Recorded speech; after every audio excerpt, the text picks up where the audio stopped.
वीर बाल दिवस के मौके पर गुरुवार को राष्ट्रपति द्रौपदी मुर्मू ने राष्ट्रपति भवन में 17 बच्चों को प्रधानमंत्री राष्ट्रीय बाल पुरस्कार से सम्मानित किया। वहीं वीर बाल दिवस के मौके पर गुरुवार को देश भर में कई कार्यक्रमों का आयोजन हुआ। मुख्य कार्यक्रम दिल्ली स्थित भारत मंडपम में आयोजित किया गया, जहां प्रधानमंत्री नरेंद्र मोदी ने बच्चों को संबोधित किया और राष्ट्रीय बाल पुरस्कार से सम्मानित बच्चों से संवाद भी किया।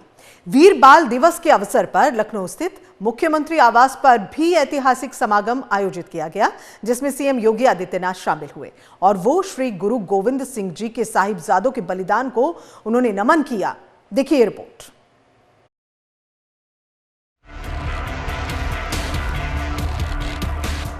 वीर बाल दिवस के मौके पर राष्ट्रपति द्रौपदी मुर्मू ने गुरुवार को राष्ट्रपति भवन में 17 बच्चों को प्रधानमंत्री राष्ट्रीय बाल पुरस्कार से सम्मानित किया। ये बाल पुरस्कार 7 कैटेगरी में दिए गए। खेल कैटेगरी में 3 साल के अनीश सरकार को सम्मानित किया गया, जो फिडे रैंकिंग हासिल करने वाले दुनिया के सबसे कम उम्र के शतरंज प्लेयर हैं। राष्ट्रपति ने पुरस्कार देते समय बच्चों को बधाई देते हुए कहा कि पूरे देश और समाज को उन पर गर्व है।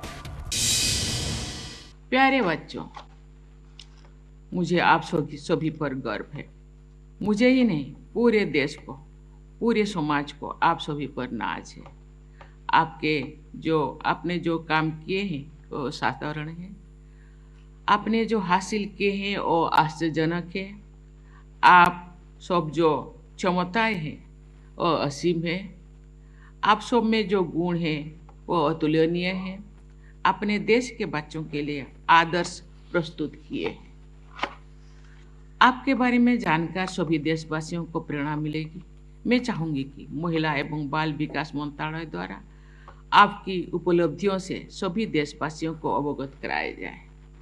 ये पुरस्कार समारोह आपकी योगदान के विषय में जानकारी देने का शुभारंभ है। ये जानकारी अधिक से अधिक माध्यमों के जरिए अधिक से अधिक देशवासियों को पहुँचाया जाए। वीर बाल दिवस के मौके पर जम्मू के ऋषिक और पंजाब के रोपड़ की रहने वाली सानवी को भी राष्ट्रपति द्रौपदी मुर्मू ने प्रधानमंत्री राष्ट्रीय बाल पुरस्कार से सम्मानित किया। ऋषिक को साइंस एंड टेक्नोलॉजी और सानवी को माउंट एवरेस्ट फतेह करने पर पुरस्कृत किया गया है। प्रेसिडेंट मैम से भी मिली और हमारे जो प्राइम मिनिस्टर सर है उनसे हमारी बात हुई और मैंने दी अपनी इंट्रोडक्शन। उन्होंने बस हमसे फर्स्ट मैंने माउंट एवरेस्ट बेस कैंप किया था, उसके बाद मैंने mount Kilimanjaro highest peak of Africa, उसके बाद मैंने mount Kosciuszko highest peak of Australia, then mount Elbrus highest peak of Russia और लास्ट में mount Damavand highest peak of Iran.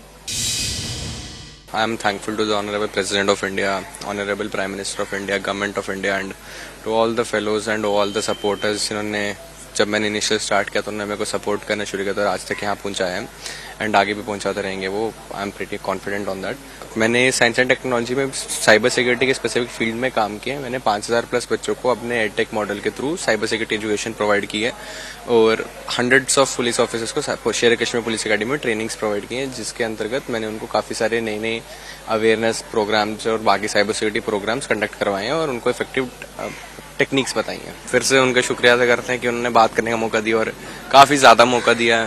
हम सभी जितने अवार्डीज को यही समझ आए कि it was way much time then expected और उन्होंने हर एक से इक्वल एंड बात की, हर एक की व्यूज़ पॉइंट समझे, इरिस्पेक्टिव अपने आप को बिल्कुल डाउन टू अर्थ जैसे उनको देखा जाता है, जैसे उनका एक वर्ल्ड वाइड कैरेक्टर है कि he is the most humble guy in the leadership you can ever see. So उनके एक तो you can inspire from the way he speaks, from the way they teach to you. वो frank way में काफ़ी कुछ समझा जाते हैं आपको और आपको अगर समझना है तो वो ही is the best mentor you can have और 5 मिनट के अंदर उनसे जो लेसन आपको मिल सकते हैं वो 10 घंटे किसी और से भी नहीं मिल सकते। आई अज्यूम वीर बाल दिवस पर देश भर में कई कार्यक्रम आयोजित किए गए। मुख्य कार्यक्रम दिल्ली स्थित भारत मंडपम में आयोजित किया गया, जहां पीएम मोदी ने बच्चों को संबोधित किया। अपने संबोधन में पीएम मोदी ने कहा कि भारत के युवाओं को सक्षम बनाने की दिशा में कई कार्य किए जा रहे हैं। इसी के साथ ही पीएम मोदी ने कहा यंग लीडर्स डायलॉग की शुरुआत की जाएगी। उन्होंने साहिबजादा जोरावर सिंह जी और साहिबजादा फतेह सिंह जी को याद करते हुए कहा कि भले ही उनकी उम्र कम थी, लेकिन उनका हौसला आसमान से भी ऊंचा था। आज के युवाओं के सामने भी विकसित भारत का लक्ष्य है। इस दशक में हमें अगले 25 वर्षों के तेज विकास की नींव रखनी है। इसलिए भारत के युवाओं को ज्यादा से ज्यादा इस समय का लाभ उठाना है। हर सेक्टर में खुद भी आगे बढ़ना है, देश को भी आगे बढ़ाना है। मैंने इसी साल लाल किले की प्राचीर से कहा है, मैं देश में 1 लाख ऐसे युवाओं को राजनीति में लाना चाहता हूं जिसके परिवार का कोई भी सक्रिय राजनीति में न रहा हो। अगले 25 साल के लिए ये शुरुआत बहुत महत्वपूर्ण है। मैं हमारे युवाओं से कहूंगा कि वो इस अभियान का हिस्सा बने ताकि देश की राजनीति में एक नवीन पीढ़ी का उदय। वीर बाल दिवस के मौके पर देश भर के राष्ट्रीय बाल पुरस्कार से सम्मानित बच्चों से प्रधानमंत्री नरेंद्र मोदी ने बातचीत की। इस दौरान पीएम मोदी ने बच्चों का हौसला बढ़ाने